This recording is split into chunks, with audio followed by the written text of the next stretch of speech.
그 여자는 사람 가죽을 쓴 짐승이에요. 너 같은 애가 우리 집 문턱을 넘을 거라고 생각했니? 사랑. 그건 돈 있는 사람들한테나 어울리는 말이야. 낮은 목소리였지만 그 말은 방 안의 공기를 단숨에 찢어버렸습니다. 아무도 말을 잇지 못했고 숨소리조차 조심스러워졌죠. 이 집에서는 오래전부터 돈이 인격의 기준이었고 체면이 곧법이었으니까요. 사랑은 늘 마지막 순서였고 가난은 죄악처럼 취급됐습니다. 누군가는 밟히는 쪽으로 태어났고 누군가는 밟는 쪽에 서 있었습니다. 분홍 손수건 하나로 시작된 사랑이 이처럼 아파올 줄 그때는 정말 몰랐으니까요. 그리고 진실은 언제나 그렇듯 가장 늦게 가장 잔인한 얼굴로 나타났습니다. 시작하기 전 구독과 좋아요 눌러주시면 언제나 실제 숨겨진 금빛 사연들을 들려드려요. 삶이 남긴 금빛 같은 순간, 금빛 사연입니다. 1985년 7월 15일 오후였어요. 대한강철 구내식당 안은 늘 그랬듯 쇠 냄새와 국물 김서림이 뒤섞여 낮게 깔려 있었어요. 식당 안 공기는 무겁게 가라앉아 있었지만 구내식당 뒤편에는 아카시아 꽃이 흐트러지게 피어 있었죠. 설아는 말없이 쟁반을 닦고 있었고 그 손놀림은 익숙했습니다. 손놀림은 군더더기가 없었지만 유독 같은 자리를 몇 번이고 다시 문질렀어요. 이미 깨끗해졌다는 걸 알면서도 손이 멈추지 않았죠. 설아는 스스로도 그 이유를 알지 못했습니다. 아침은 늘 같았고 출근 시간도 달라진 게 없었거든요. 특별할 것 없는 하루였어요. 그런데 마음이 이상하게 자꾸 흔들렸습니다.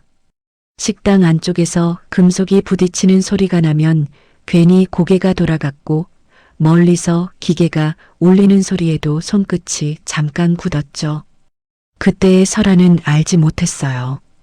이 오후가 훗날 자신의 삶을 통째로 뒤흔들게 될 것이라는 걸요. 아직은 아무 일도 일어나지 않았고 누구도 불길한 말을 꺼내지 않았지만 이미 공기는 달라져 있었어요. 무언가가 시작되기 직전의 공기였죠. 주방 한쪽에서 국을 쪘던 아줌마가 툭 내뱉듯 말했어요. 오늘따라 기계 소리 심하지 않니? 피로가 묻은 목소리였고 오래 일한 사람 특유의 무심함이 섞여 있었죠. 다른 사람이 대꾸했어요. 여긴 원래 그래. 설아는 고개를 들지 않은 채 쟁반을 내려놓았습니다. 그리고 손에 묻은 물기를 앞치마에 닦았어요. 젖은 감촉이 유난히 거슬렸거든요. 손바닥에 남은 차가움이 쉽게 사라지지 않았습니다. 그때였어요. 멀리서 둔탁한 소리가 한번 울렸고 식당 안이 잠깐 멈춘 듯 조용해졌습니다. 모두가 완전히 멈춘 건 아니었지만 몇몇은 분명 귀를 기울였죠. 설아는 그 짧은 공백 속에서 심장이 괜히 빨리 뛰는 걸 느꼈어요. 잠시 뒤 더 거칠고 낯선 소리가 다시 울렸습니다. 누군가 혀를 차며 말했죠. 또 뭐 터진 거 아니야? 그 말이 끝나기도 전에 식당 문 쪽에서 사람들이 움직이기 시작했어요. 설아는 묻지 않았습니다. 몸이 먼저 반응했거든요. 앞치마 끈도 풀지 못한 채 문 쪽으로 걸음을 옮겼습니다. 발바닥에 닿는 바닥의 감각이 유난히 또렷했어요. 문을 여는 순간 뜨거운 공기와 매캐한 냄새가 함께 밀려왔습니다. 공장 쪽에서 검은 연기가 피어오르고 있었고 폭발음과 굉음으로 쾅하는 소리와 함께 사람들의 시선은 한 방향으로 쏠려 있었어요. 누군가는 소리를 질렀고 누군가는 이미 뛰고 있었습니다. 설아의 눈은 자연스럽게 바닥으로 향해 있었습니다. 한 청년이 주저앉아 있었죠. 쓰러진 것처럼 보였지만 사실은 끝까지 버티다 무너진 모습이었습니다. 그의 이마에서 피가 흘러내리고 있었어요. 처음엔 적게 보였지만 금세 바닥으로 떨어졌죠. 설아는 숨을 삼켰습니다. 가슴 한쪽이 순간적으로 내려앉는 느낌이었어요. 누군가 다급하게 외쳤습니다. 119 불러. 설아는 잠시 서 있다가 주머니 속을 떠올렸어요. 설아는 재빨리 자신이 분홍 손수건을 꺼내 들고 그 사람 곁으로 다가갔습니다. 무릎을 꿇는 순간 바닥에 열기가 전해졌지만 신경 쓰지 않았어요. 분홍 손수건을 그의 이마에 조심스럽게 눌렀고 분홍 손수건은 빠르게 붉게 변했죠. 그가 흐릿한 눈으로 설아를 올려다봤어요. 누구세요? 설아는 목소리를 낮췄습니다. 지금 움직이면 안 돼요. 주변에서 다급한 목소리가 튀어나왔죠. 아가씨, 위험해 비켜! 설아는 고개를 저으며 말했습니다. 지혈부터 해야 해요. 아주 짧은 순간 두 사람의 눈이 마주쳤어요. 설아는 이유도 모른 채 손에 힘을 더 주었습니다. 심장은 빠르게 뛰었고 낯선 감각이 가슴 깊숙이 스며들었죠. 사이렌 소리가 멀리서 들려오자 설아는 그제야 숨을 길게 내쉬었어요. 분홍 손수건은 이미 피로 젖어 있었습니다. 그날 오후 설아는 다시 식당으로 돌아왔어요. 쟁반은 그대로 쌓여 있었고 국물은 여전히 끓고 있었죠. 겉보기엔 아무것도 달라지지 않은 것처럼 보였습니다. 하지만 설아는 달라져 있었어요. 주머니가 텅 빈 느낌이 유난히 크게 남았고 마음 한쪽이 설명할 수 없이 불안해졌거든요. 설아는 그 감정에 아직 이름을 붙이지 못했습니다. 이 장면은 우연처럼 보였어요. 그때의 설아는 알지 못했죠. 이 오후가 훗날 자신의 인생을 되돌릴 수 없게 만들 것이라는 거요. 아무 일도 일어나지 않은 것처럼 지나갔지만 그날 이후의 삶은 이전과 같을 수 없었습니다. 그리고 이 모든 것은 이미 시작되었으니까. 며칠 후 성우는 병원에서 퇴원하여 다시 회사로 돌아왔어요. 이마에는 아직 붕대 자국이 남아 있었고 머리를 넘길 때면 손이 잠깐씩 그쪽으로 갔죠. 큰 상처는 아니라는 말을 여러 번 들었지만 설아는 그 말을 그대로 믿지 않았습니다. 아직 피냄새 같은 게 남아있는 것만 같았거든요. 점심시간이 끝난 뒤 성우는 구내식당 뒤편으로 설아를 불렀어요. 사람들 눈에 띄지 않는 넓은 마당이었고 그 너머로 아카시아 꽃들이 흐트러지게 피어 있었죠. 바람이 불면 꽃잎들이 한꺼번에 떨어졌고 꽃잎들이 바람에 아름답게 부서졌죠. 두 사람은 말없이 바라봤어요. 그 순간 시간은 정지된 것처럼 느껴졌습니다. 꽃들을 본다기보다 같은 방향을 보고 서 있는 느낌이었죠. 설아는 손을 치마 앞에서 모으고 있었고 성우는 괜히 바닥에 작은 돌을 발로 밀다가 다시 제자리에 두곤 했습니다. 여기 생각보다 좋은데요? 성우가 조용히 말했어요. 설아는 고개를 끄덕였습니다. 여기 사람들이 잘 안 와요. 그 말이 끝나자 다시 바람이 불었고 꽃잎들이 흩어졌어요. 설아는 순간 눈을 찡그렸다가 다시 폈습니다. 눈에 뭐가 들어간 것도 아닌데 가슴이 조금 답답해졌거든요. 그날도 또 그 다음 날도 두 사람은 같은 자리에서 잠깐씩 마주했죠. 긴 대화는 없었지만 그 두 청춘은 말없이 사랑에 스며들었으나 결코 그 행로는 쉽지 않을 거라는 것을요.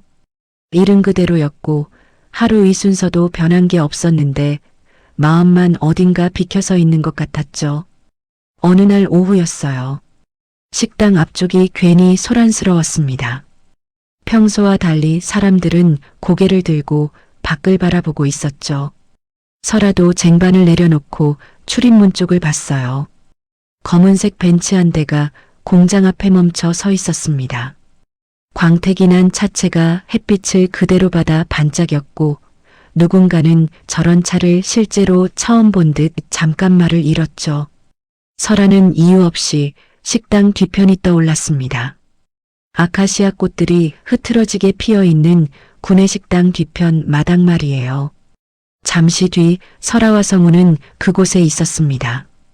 꽃잎이 그날따라 더 많이 떨어지고 있었고 성우는 꽃잎을 손바닥에 올려놓고 가만히 보고 있었죠. 그때였어요. 설아는 누군가의 시선을 느꼈습니다. 등 뒤에서 아주 분명하게요. 고개를 돌렸을 때 조금 떨어진 곳에 한 중년 부인이 서 있었어요. 단정한 옷차림이었고 표정은 놀랐다고 하기엔 너무 굳어 있었습니다. 웃지도 않았고 화를 내지도 않았지만 눈빛은 차갑게 얼어 있었죠. 여자의 싸늘한 시선은 설아를 지나 성우에게 머물렀다가 다시 설아에게로 돌아왔습니다.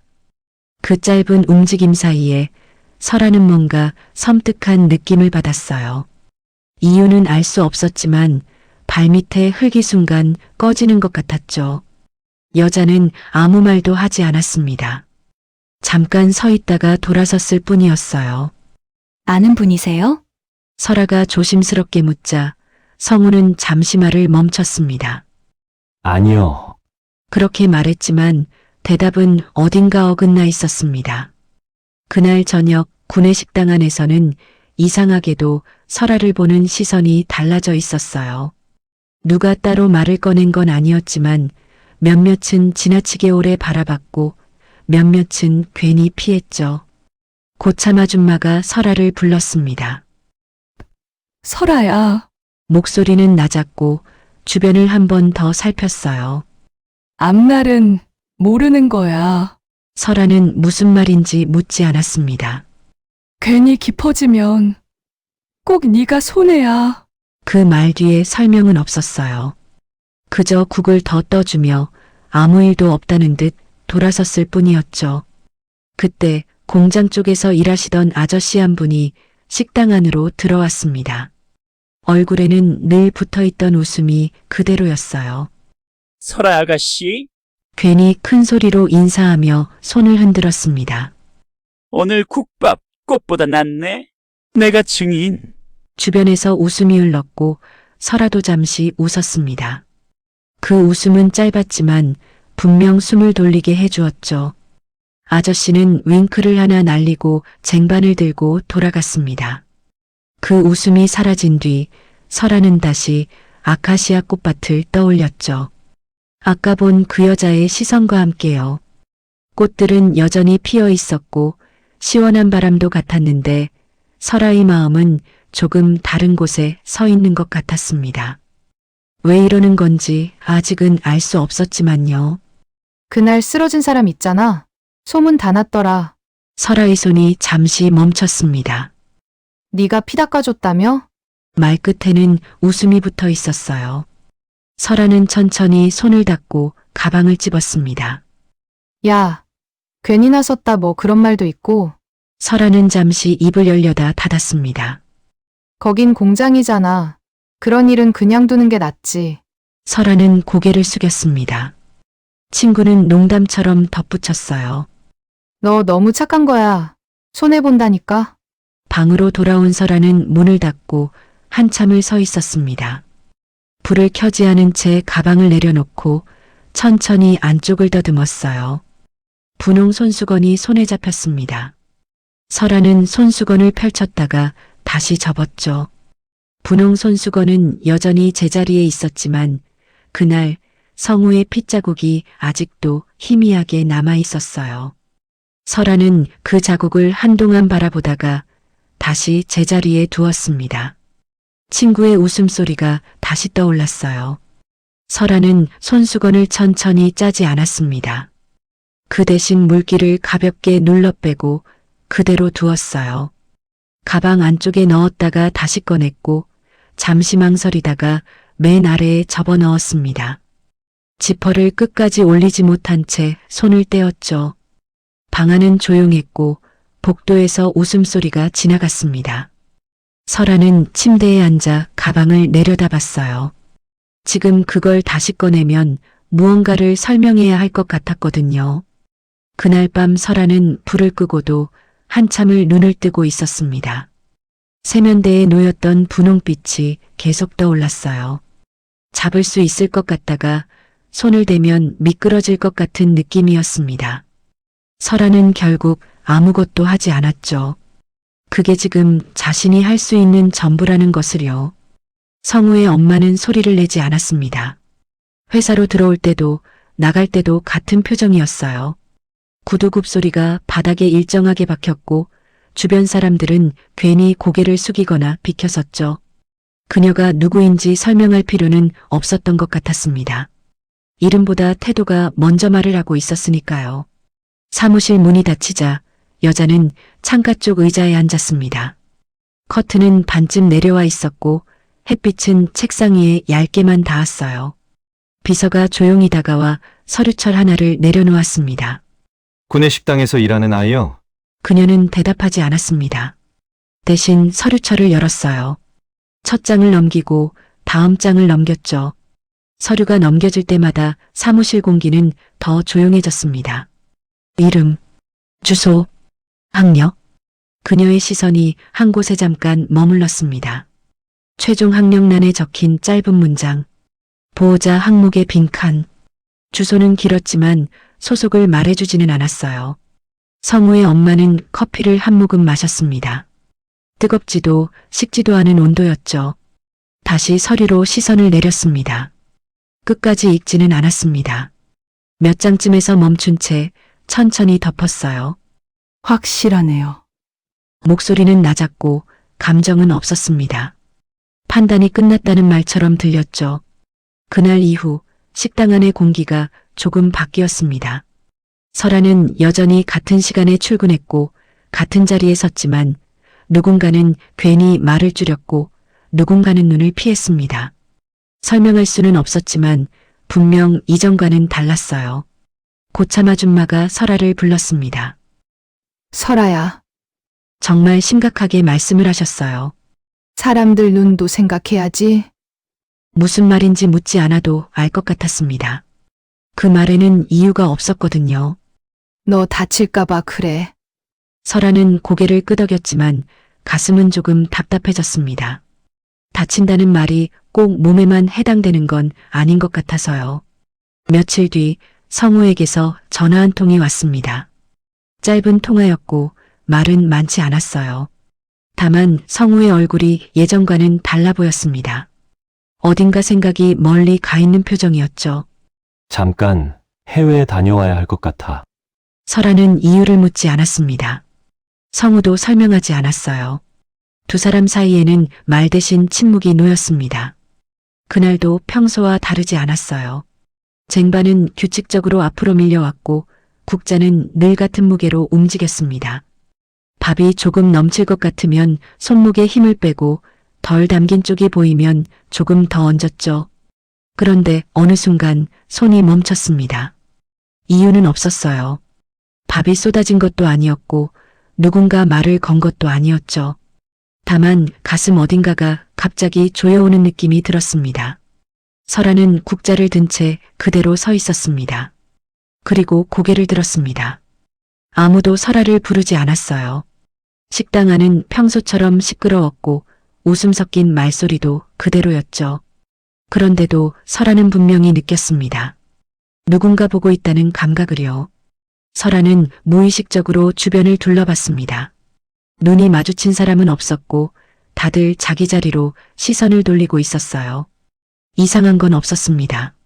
너무 없어서 그게 더 이상했죠. 다시 국자를 들었지만 손끝이 이전 같지 않았습니다.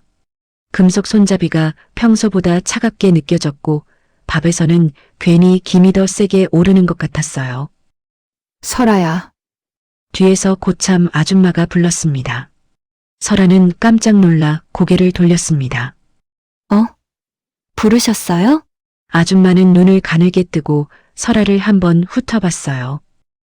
아니, 그냥 멍해 보여서. 대수롭지 않게 넘기듯 말했지만 그 시선은 짧게 머물렀다 지나가지 않았어요. 설아는 괜히 앞치마를 만지작거렸습니다. 그 뒤로도 몇 번이나 비슷한 일이 반복됐죠. 이름을 듣지 않았는데 뒤돌아보고 소리가 없는데 귀를 기울이게 되고 누군가가 문 밖에 서 있을 것 같아 식당 뒤편을 살펴보게 됐죠. 아카시아 꽃밭으로 이어지는 문은 닫혀 있었습니다. 바람이 불면 꽃잎들이 떨어질 텐데 그날은 유난히 조용했어요. 설아는 분홍 손수건을 잠깐 만져보았습니다. 깨끗하게 빨아 접어둔 상태였지만 손끝에 전해지는 감촉이 예전 같지 않았어요. 설명할 수는 없었지만 그 손수건이 더 이상 자기 것만은 아니라는 느낌이 들었습니다. 그날 설아는 처음으로 누군가가 자신을 알고 있다는 기분을 느꼈어요. 성우의 엄마는 항상 같은 시간에 창가로 갔습니다. 도시의 불빛이 가장 안정적으로 보이는 시간. 차들이 줄을 맞춰 움직이고 건물의 창마다 불이 켜져 있는 순간이었죠. 그녀는 그 질서를 사랑했습니다. 돈으로 유지되는 질서였고 노력 없이도 계속 이어지는 풍요의 증거였으니까요. 가난은 늘 소음 같았습니다. 정리되지 않은 냄새, 계산되지 않은 움직임, 예측할 수 없는 감정들. 여자는 그런 것들을 오래전부터 견디지 않았습니다. 견딜 필요가 없었고 견뎌야 할 이유도 없었죠. 탁자 위에는 종이 몇 장이 놓여 있었습니다. 그녀는 손끝으로 가장 위에 있는 종이를 밀어냈어요. 굳이 읽지 않아도 내용은 알고 있었습니다. 이미 숫자와 조건으로 여러 번 정리된 삶이었으니까요. 이런 애가 감히? 끝까지 말하지 않았습니다. 그럴 필요가 없었거든요. 말이 아니라 결론만 있으면 됐습니다.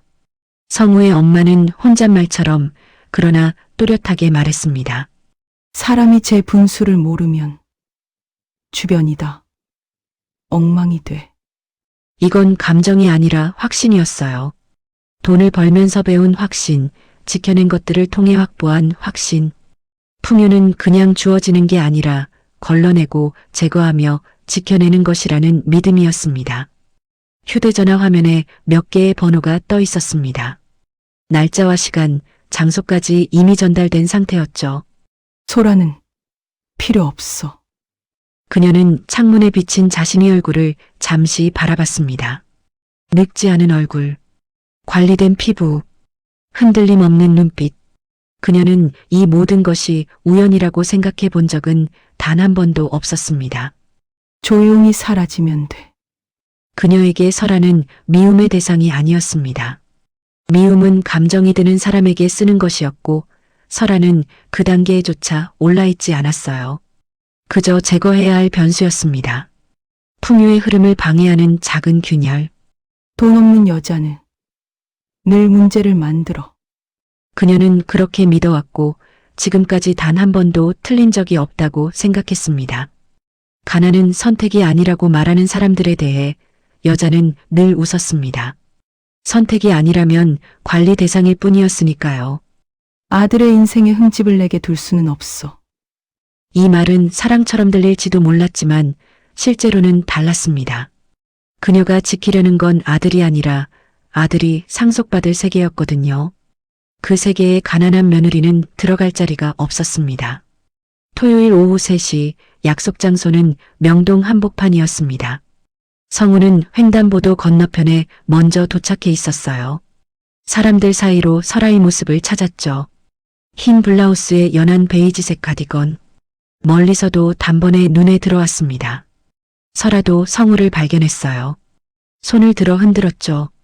환하게 웃는 얼굴이었습니다.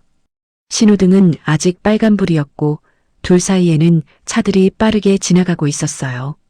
성우는 그 몇십 초가 길게 느껴졌습니다. 빨리 건너가고 싶었거든요. 그때였습니다. 검은 승합차 한 대가 설아 뒤편 골목에서 천천히 빠져나왔어요. 성우는 처음엔 대수롭지 않게 봤습니다. 그런데 차 문이 갑자기 열렸죠. 남자 2명이 뛰어내렸습니다. 성우의 입에서 소리가 새어 나왔어요. 한 남자가 설아의 입을 막았고 다른 남자가 팔을 비틀어 끌어당겼습니다. 설아의 비명은 손바닥에 묻혀 새어나오지 못했어요. 발버둥치는 다리가 허공을 찼지만 남자들의 힘에는 역부족이었죠. 사씨, 성우가 소리쳤습니다. 신호등은 여전히 빨간불이었어요. 차들이 쏜살같이 지나가고 있었죠. 하지만 성우는 뛰어들었습니다. 경적 소리가 귀를 찢었어요. 타이어 마찰음이 아스팔트를 긁었죠. 한 대, 2대. 간신히 피했습니다. 옷깃을 스치는 바람이 죽음의 냄새 같았어요.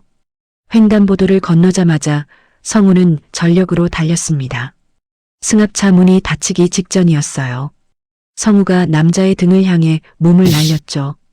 이 새끼가 남자가 비틀거렸습니다. 설아를 놓쳤어요. 성우는 그 틈에 설아의 손을 잡아 뒤로 밀었죠. 뛰어요. 하지만 설아는 움직이지 못했습니다. 다리에 힘이 풀려 있었거든요. 그 순간 뒤에서 묵직한 충격이 왔어요. 다른 남자가 쇠파이프를 휘두른 거였죠. 성우의 등짝에 정확히 박혔습니다. 성우가 앞으로 쓰러졌어요. 하지만 바로 일어났습니다. 피가 셔츠를 적시고 있었지만 눈은 또렷했죠. 남자를 향해 주먹을 날렸습니다. 턱에 맞았어요.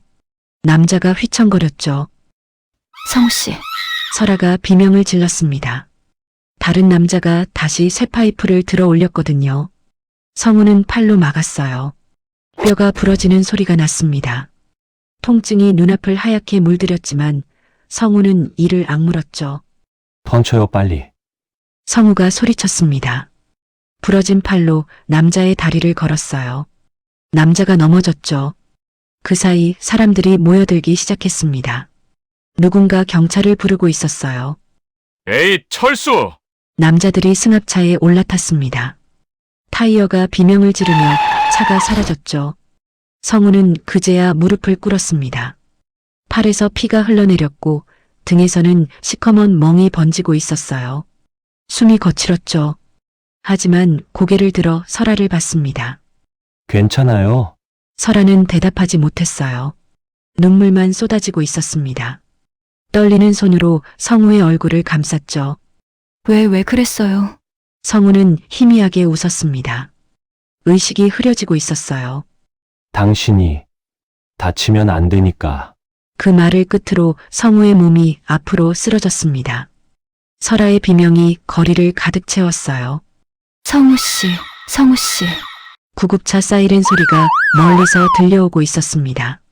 그날 이후 설아와 성우는 병실에서 밤마다 함께 있게 되었죠.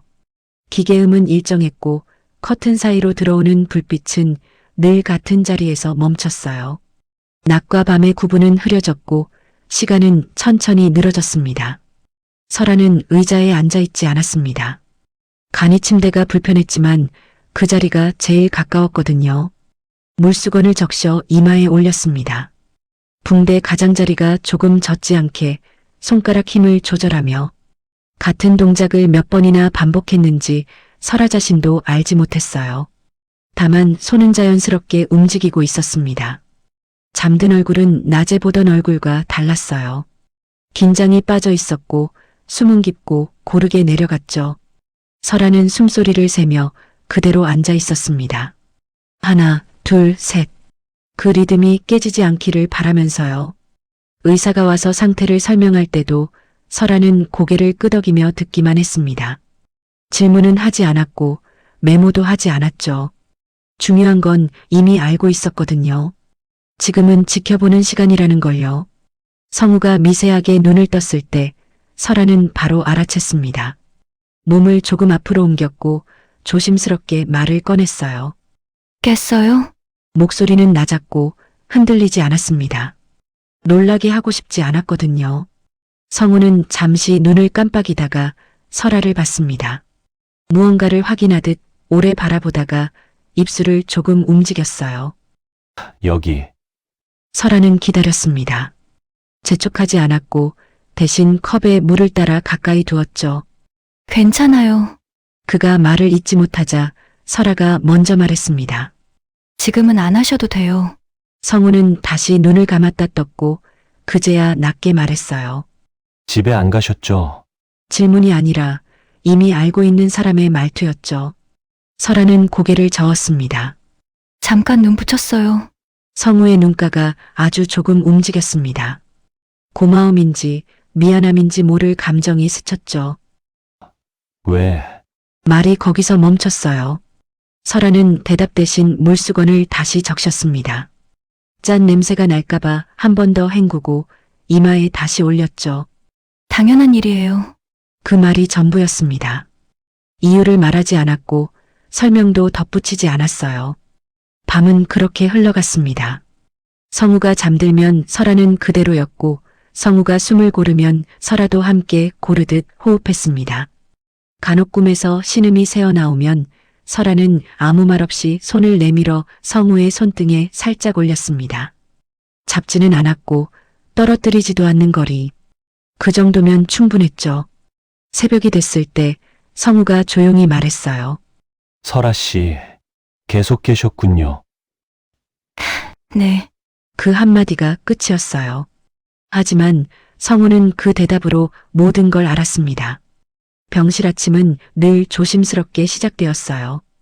밤새 이어진 기계음이 아직 공기를 붙잡고 있었고 커튼 사이로 스민 빛은 방을 환하게 밝히기보다 경계를 또렷하게 나눴죠. 설아는 그 경계 안에서 조금도 움직이지 않은 채 앉아 있었습니다.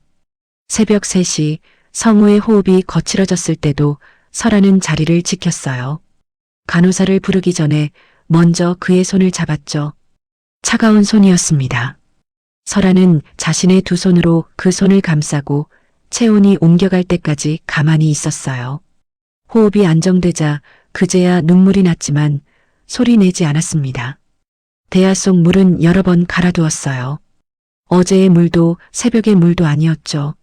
성우의 몸에 닿을 물은 늘 지금의 온도여야 했거든요.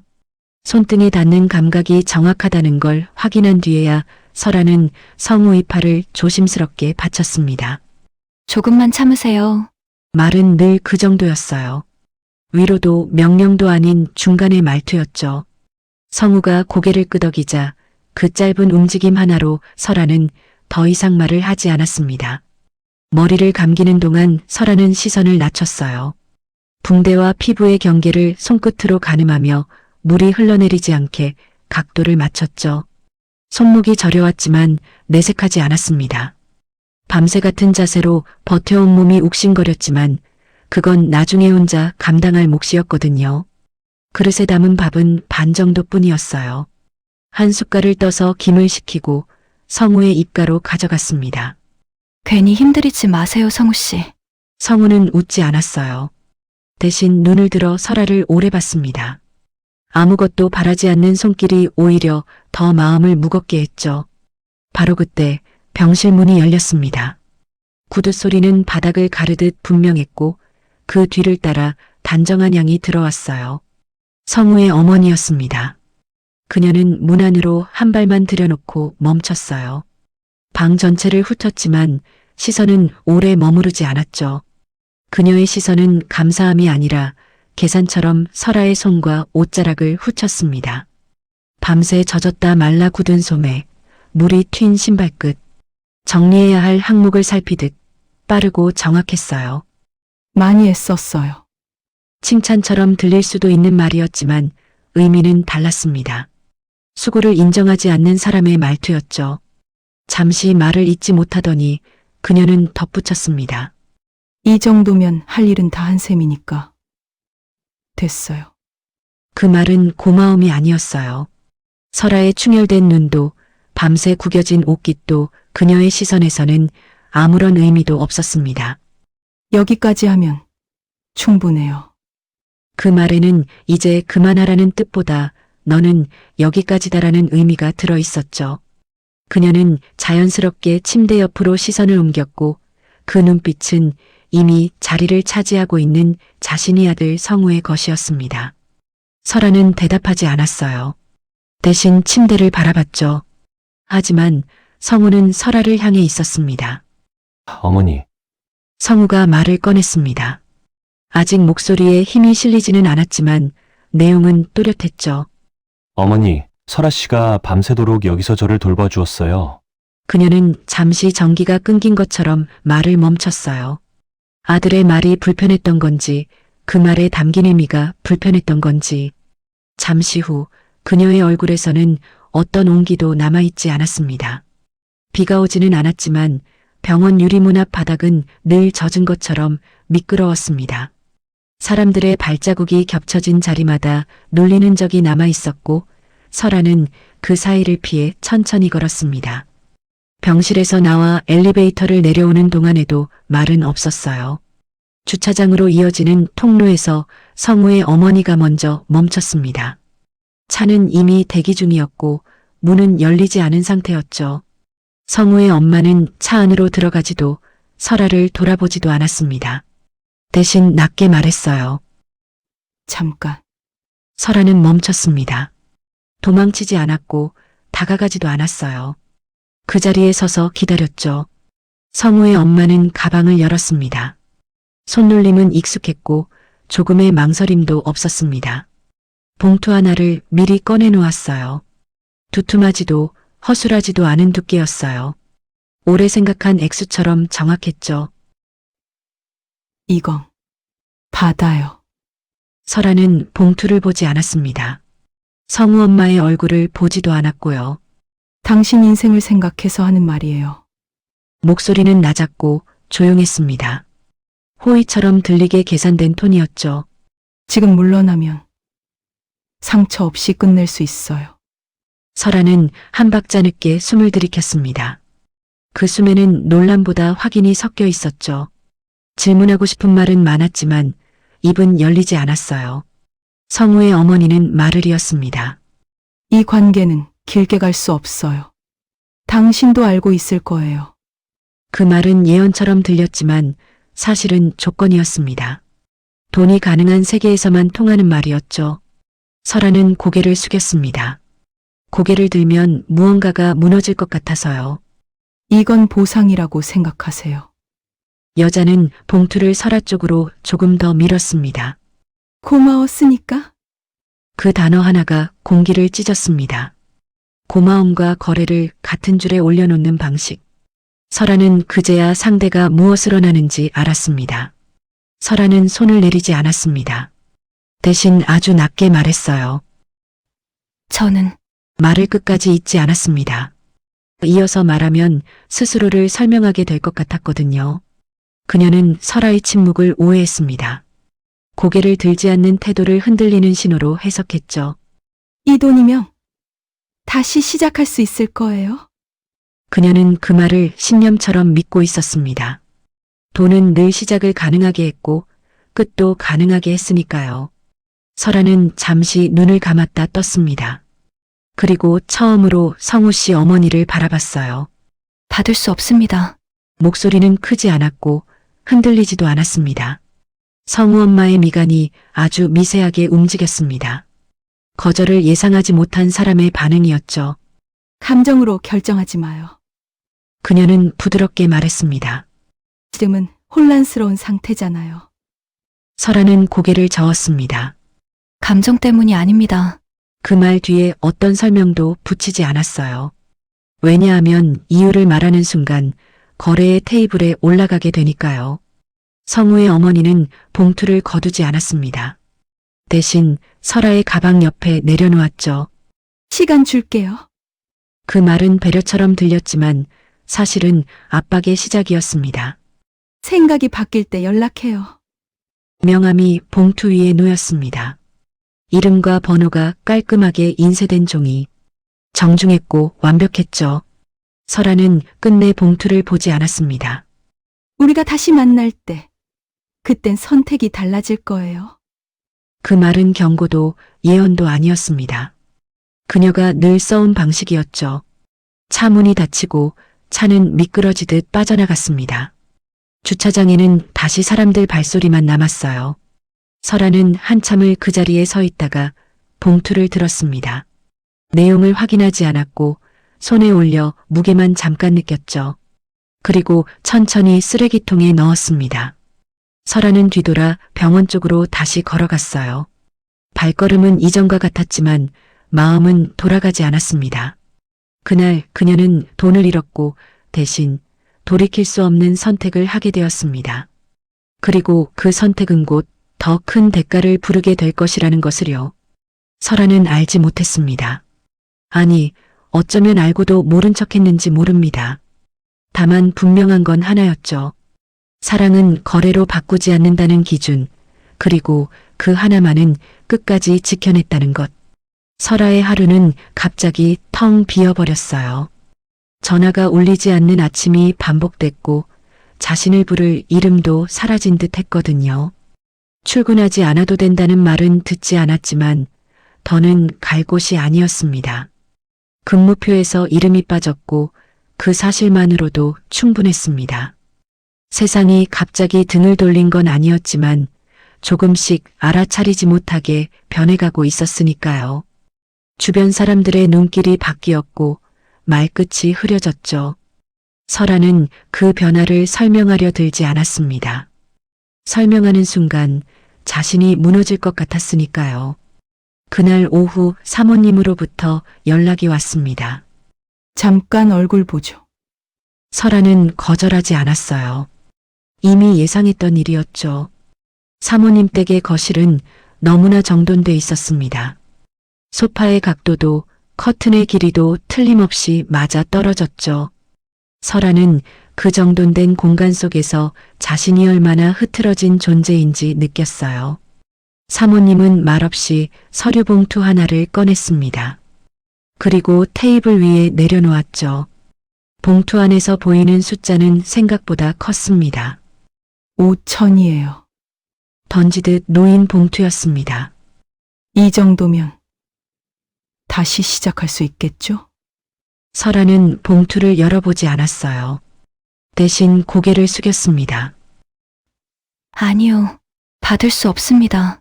사모님의 입가가 아주 미세하게 굳었습니다. 고집 부리지 말아요. 고집 아닙니다. 사모님. 설아는 천천히 숨을 내쉬었어요. 제가 선택한 삶입니다. 사모님은 자리에서 일어나 설아를 차갑게 내려다보았고 표정이 순간 일그러졌습니다.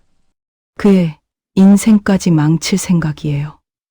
그 말에 설아의 심장이 멎는 듯 했어요. 하지만 고개는 들지 않았습니다. 그분 곁에서 사라지겠습니다. 그 말은 항복이 아니라 결단이었어요. 설아는 봉투를 테이블 위에 그대로 두고 그곳을 떠나왔습니다. 뒤돌아보지 않았고 다시 돌아가지도 않았습니다. 그날 이후 설아는 전화번호를 바꾸었고 머물던 방도 정리했습니다. 누구에게도 이유를 말하지 않았죠. 그건 스스로를 지키기 위한 침묵이었거든요. 며칠 뒤 성우는 병실에서 퇴원했습니다. 하지만 설아는 없었어요. 연락도 메모도 남기지 않았습니다. 왜 말도 없이 사라지는 거야? 성우는 혼잣말처럼 중얼거렸죠. 나 혼자였잖아. 분노와 실망이 섞인 감정이었습니다. 기다림이 길어질수록 원망으로 변해갔죠. 사모님은 그 틈을 놓치지 않았어요. 이곳을 떠나거라. 지금은 네가 필요한 건 휴식이야. 그 말은 위로처럼 포장되어 있었지만 성우는 더 생각하지 않았습니다. 설아가 사라진 뒤 남겨진 설명이 없었으니까요. 며칠 뒤 성우는 미국행 비행기에 올랐습니다. 뒤돌아보지 않았고 질문도 하지 않았어요. 같은 시간 설아는 작은 창가 앞에 앉아 있었습니다. 손을 배 위에 얹은 채 아무 말도 하지 않았죠. 이 사실을 아는 사람은 이 세상에 설아 하나뿐이었거든요. 그렇게 두 사람은 서로를 잃었습니다. 말하지 않았고 묻지 않았으며 끝났다는 말조차 하지 않았어요. 그 침묵이 가장 깊은 이별이었을 테니까요. 시간은 말없이 흘러갔습니다. 설아의 하루는 누구에게도 주목받지 않은 채 쌓여갔고 계절은 약속이라도 한 듯 빠짐없이 바뀌었죠. 슬픔은 사라지지 않았지만 눌러담긴 채 다른 얼굴로 남아 있었습니다. 아이를 안고 처음 골목을 나섰을 때 설아는 울지 않았어요. 울면 더는 앞으로 갈 수 없을 것 같았거든요. 분홍 손수건은 늘 같은 자리에 있었습니다.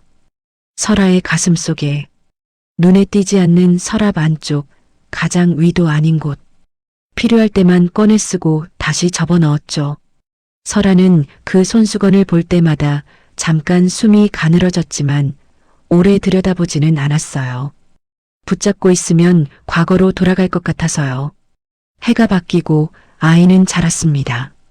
처음엔 순대 냄새를 싫어하던 아이가 어느 날부터는 국물 맛을 먼저 물었죠.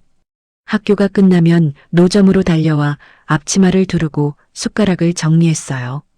숙제보다 손님 얼굴을 더 빨리 외웠고 잔돈이 부족한 사람을 보면 먼저 설아를 바라봤습니다. 엄마, 이분은 그냥 드려도 되지?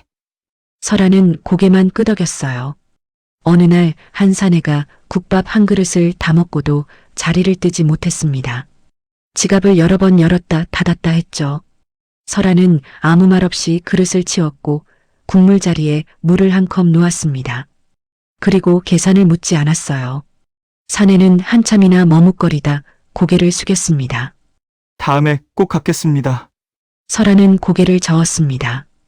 오늘은 드신 걸로 충분해요. 그 말은 습관처럼 나왔고 아이는 그 장면을 말없이 지켜봤죠. 그날 이후 아이는 세상이 어떻게 굴러가는지보다 사람이 어떻게 살아야 하는지를 먼저 배웠습니다. 아이의 성장은 빨랐어요. 고등학교 졸업식 날 설아는 가장 뒤에서 눈물을 훔쳤습니다. 대학 합격 통지서를 받던 날에도 큰 소리는 나지 않았죠. 대신 분홍 손수건으로 아이의 손을 꼭 감싸쥐었어요. 그 손수건은 이제 눈물을 닦는 용도가 아니었습니다. 대학을 졸업한 뒤 아이는 대기업 신입공채에 합격했죠. 면접 날에도 출근 첫날에도 설아는 묻지 않았어요. 다만 새 앞치마를 하나 더 챙겨두었을 뿐이었습니다. 그 무렵 성우는 신입 직원들의 이력서를 면밀히 검토하다가 하나의 이력서를 붙잡고 충격에 빠지게 되었습니다. 학력도 자격도 충분했지만 그를 멈춰 세운 건 보호자란의 이름이었죠. 오래전 잊었다고 생각했던 이름. 성설아. 손끝이 떨렸고 눈이 쉽게 떨어지지 않았습니다. 성우는 끝내 파일을 덮고 자리에서 일어나지 못했어요. 눈물이 한 번에 떨어지지는 않았지만 눈물이 눈앞을 가렸어요. 며칠 뒤 성우는 평범한 노신사의 차림으로 골목을 찾았습니다. 약한 다리 흉내를 냈고 목소리는 낮췄어요. 국밥을 주문하고 고개를 들었을 때 그 여자가 있었습니다. 설아였습니다. 시간은 얼굴을 바꾸었지만 손놀림은 그대로였어요. 국을 따르고 김을 식히고 그릇을 놓는 순서까지 성우는 말을 잇지 못했습니다. 눈앞이 협소해진 것처럼 숨이 막혀왔죠. 그는 계산도 제대로 하지 못한 채 자리를 떠났고 노점 옆 건물 뒤에 섰습니다. 등을 벽에 기대자마자 다리가 풀렸어요. 손이 떨렸고 숨이 끊어질 듯 이어졌죠. 성우는 그곳에서 소리 없이 울기 시작했고 끝내 버티지 못하고 통곡했습니다. 설아는 알지 못했습니다. 그녀를 알아본 그 노신사가 그 골목에서 무너지고 있다는 걸요.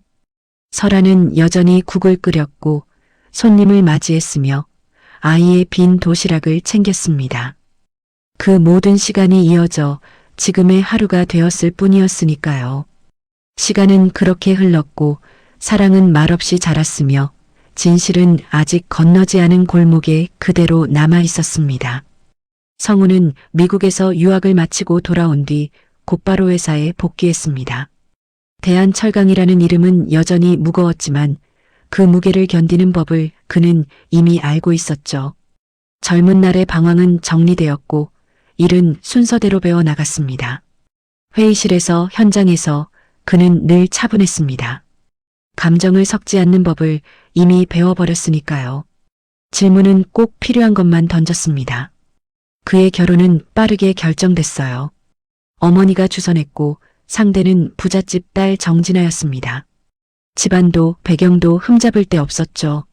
식은 정중했고 사진 속의 두 사람은 무난해 보였습니다. 무난함이 평생을 버틸 수 있으리라고 그때의 성우는 생각했을 테니까요. 결혼 생활은 조용했습니다. 큰 싸움도 큰 웃음도 없었죠. 다만 시간이 지나도 아이 소식은 없었습니다. 병원은 여러 차례 다녔고 검사 결과는 애매했습니다. 누구의 문제라고 단정 지을 수 없다는 말만 반복됐죠. 그 반복이 오히려 더 사람을 지치게 했습니다. 정진아는 점점 예민해졌어요. 사소한 말에도 날이 섰고 집안의 공기는 자주 무겁게 내려앉았어요. 웃음은 점점 줄어들었고 외출은 점점 잦아졌죠. 성우는 묻지 않았습니다. 묻는 순간 무언가가 완전히 부서질 것 같았거든요. 그러던 어느 날 퇴근 시간이 늦어진 밤이었습니다. 성우는 우연히 정진아의 메시지를 보게 되었어요. 핸드폰 화면에 스친 이름 하나. 설명이 필요 없는 단어들이 짧게 오갔습니다. 성우는 확인하지 않으려 했지만 떨리는 손이 먼저 움직였죠. 그날 성우는 차를 돌려 약속 장소 근처로 돌진했습니다. 스스로도 왜 그러는지 알 수 없었죠. 그의 두 눈으로 확인하지 않으면 평생 모른 채 살아갈 수 있었을지도 몰랐을 테니까요. 어두운 레스토랑 구석에서 정진아는 다른 남자와 앉아 있었습니다. 몸을 기울여 말했고 웃음은 집에서 보던 것보다 훨씬 가벼웠죠. 남자의 손이 자연스럽게 그녀의 손목에 닿았고 정진아는 피하지 않았습니다. 성우는 그 장면을 한참 동안 바라봤어요. 시간이 멈춘 듯 느껴졌고 귀에서는 아무 소리도 들리지 않았습니다. 숨은 쉬고 있었지만 살아있다는 감각은 없었어요. 그는 자리에서 일어나지 못했고 부서지는 건 집이 아니라 자기 자신이라는 생각만 들었죠. 집으로 돌아온 성우는 아무 말도 하지 않았습니다. 정진아 역시 변명을 하지 않았죠. 두 사람 사이에는 더 이상 설명할 언어가 남아있지 않았거든요. 그날 이후 성우의 집은 유지되었지만 진아와의 관계는 끝났습니다. 이 사실을 가장 늦게 알아챈 사람은 바로 성우의 어머니였습니다.